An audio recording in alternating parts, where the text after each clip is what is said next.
Pourquoi Dieu ne peut-il pas ressembler à une sauterelle, je vous le demande? Pourquoi pas? Non, c'est à moi qu'il ressemble. Voyez?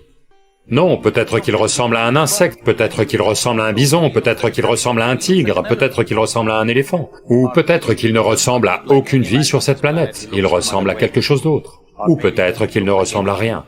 Cela n'est pas quelque chose que les êtres humains sont prêts à regarder en face. Ils doivent croire que Dieu est un grand homme ou une grande femme, plus de mains, plus de jambes, mais comme nous.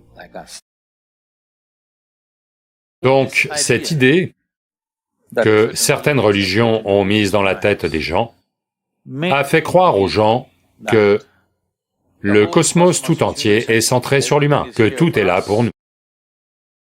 Cette idée brutale a détruit la planète. Toutes les créatures, notre science moderne a coopéré à cela.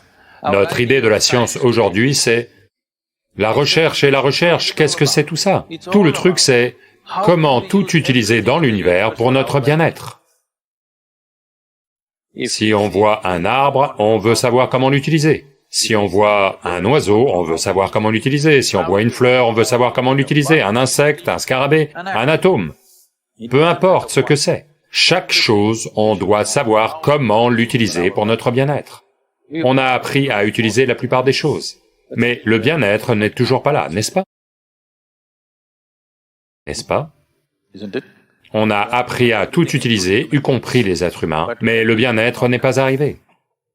Si vous avez simplement la patience de vous asseoir et d'observer des groupes de fourmis ou d'abeilles ou d'oiseaux ou tout autre animal, ils ont une vie pleinement épanouie et leur propre interaction sociale à 100%. Des vies bien plus actives et vigoureuses que les êtres humains, à vrai dire.